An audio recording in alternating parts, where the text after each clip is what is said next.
Hey y'all, welcome to my channel. My name is Jazz. Today we are making a few more jams and jellies for my family for Christmas. Make sure to stay to the end. There is a very unusual jam that I am very excited to try. Alright, first up, peach jam. I was smart enough to actually get everything ready. I will not insult your intelligence and think that you do not know how to dice and grate everything. So I will not be doing that for this video. Okay. So we're going to start with the peach jam. We have our peaches here. This is 2 2/3 cups peaches, 3 tablespoons of real classic fruit pectin, 2 tablespoons of bottled lemon juice, half a teaspoon of butter or margarine, and 3 1/3 cup sugar, which I already have all measured out.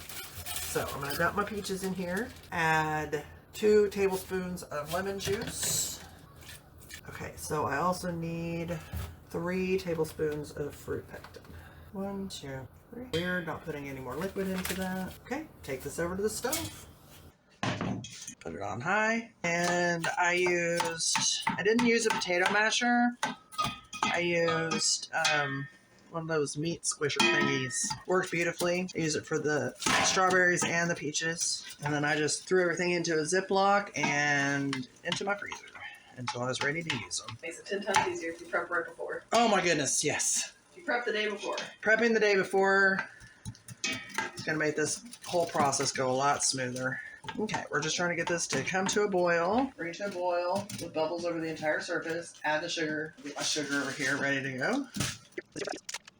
I'm going to go ahead and measure out my teaspoon of butter as well. Would you do me a favor? Come over here and cut me a half a teaspoon of butter so I can drop it in here. Teaspoon or tablespoon? Teaspoon. Where does it have that measurement? Oh, those are tablespoons. Yeah. Jesus. Half a teaspoon. Half a teaspoon? Okay, I think we got a good solid boil on this. Now there's not much in this pot, so I'm going to go ahead and toss the sugar in while Eli gets my butter ready. That's stirred in. Just toss it in there. Baby. My fingers are clean, I promise. They are. I didn't see you wash your hands. I did, though. Shut up. Are you sure about that? Okay, we roll to a boil. A little hard for 1 minute once it's all. I can't stir away the boil. I am shocked. I really figured I would need liquid for this, and no, I don't. Alright, be ready to set a 1 minute timer. I'm almost hot enough. Too sexy for my shirt. Too sexy for my shirt. That was amazing. What? How easily that came together. So now I'm just waiting for it to boil to where I can't stir away the boil. And then once it does that, Eli will set a 1 minute timer and we'll boil it for 1 minute and then remove it from the heat. Okay, set a 1 minute timer. 1 minute sure is a long time when you're in the middle of doing something. 2, 1. And then we're going to fill these jars with a 1/4 inch head space. Eli's going to go get the mess maker cleaner uppers. And I got 6 jars out of that. Now I just need to wipe those off. Kind of need my paper towels for, which Eli is in the middle of running and getting. While she does that, I'm going to go ahead and rinse off my tools for the next thing. As usual, we will need to wipe the rims. Make sure we get all the sugars off so we get a nice solid seal. Also, it helps you check for possible breaks in the jars or anything that would prevent a seal. Okay, there's those. We've got 6 jars of peach jelly. Fresh out of the dishwasher, so nice and warm. Fingertip tight. Now I'm just going to lift these up into my big pot. Alright, peach is done. Next one, we are making a pomegranate jelly. I am also very excited about this. Our family absolutely loves pomegranates. It's true. I am going to need 3 1/2 cups of pomegranate jelly, or pomegranate juice. This is what my husband uses to make wine, so it is what I'm using to make my jellies. 3 1/2 cups of pomegranate juice. We're going to need 6 tablespoons of pectin, which we stir in gradually. So I'll just go ahead and get that measured out in my little container there. 2, 4, 5, and 6. Now we stir it in gradually. And then, okay, directions are place pomegranate juice in the saucepan. Gradually stir in pectin. Add up to half a teaspoon of butter, which we did already. Bring mixture to a full rolling boil that cannot be stirred down. Same basic process. Bring it to a boil, add the sugar, bring back to a boil, boil 1 minute, label in jars. 1/4 inch headspace. If you don't want the film on top of it, you can absolutely skim that off if you want. I'm not gonna bother. I don't care. Same thing. Wipe the rims. Second burst, same as first. Yep. Got 7 out of that one. There.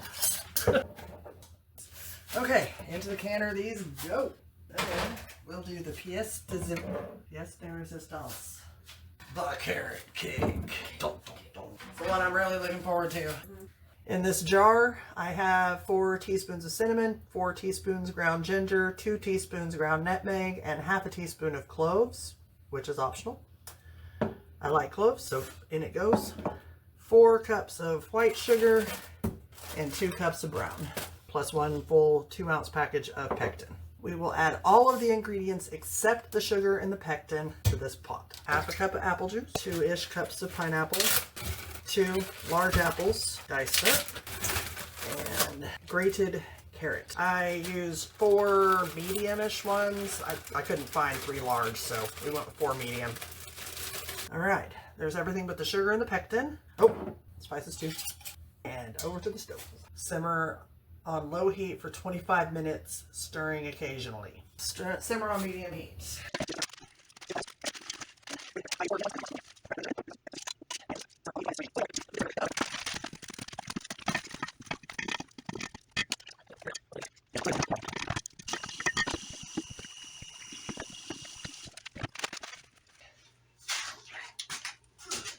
Should we set that 25-minute? Yeah. Yeah, we should.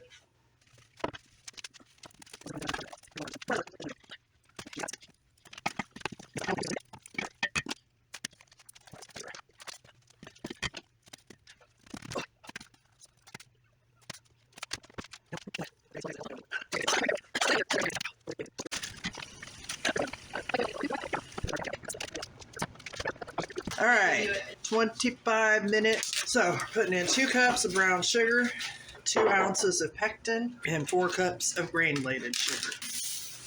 Stir this in. Feels like there's almost more sugar than there is anything else right now. And then we bring this back to a boil. Just let it ride for another, bring it to a boil another minute or 2, and then the temperature should be 220 degrees. It doesn't say to boil it, you know, the 1 minute boil, whatever, blah, blah, blah. But it needs to hit 220 for the pectin to set. Yeah, this looks like a jam that you would use like in cooking as a dip, because it's pretty chunky. So yeah, this wouldn't be like your Sunday morning toast jam. I would. I mean, if you want to use it for that, sure. So I did just turn the heat up to high so we can get this boiling going. I'm going to keep stirring this while I wait for this to boil again. And as usual, I'll link all of these below in the description box. I'm really excited to try this one. This one is so syrupy. Look at that grit. We have brought it back to a boil. And I'm going to check the temperature here. Now I see why they have you just stir it for 1 minute after it's boiling. It's easier than temping it. Keeps hitting 219 and then stops. Yeah, this would be a moment where having a candy thermometer that you can just set at the edge would be really handy. All right, 220. That one I'm just going to put in the refrigerator.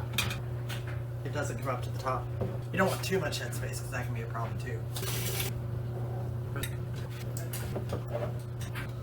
Thank you all so much for joining me today. I really hope you enjoyed that carrot cake jam. I can't wait to try it. Don't forget to like, comment, and subscribe. And please, if you have any great, unusual jam recipes, let me know down in the comments. See you in the next one.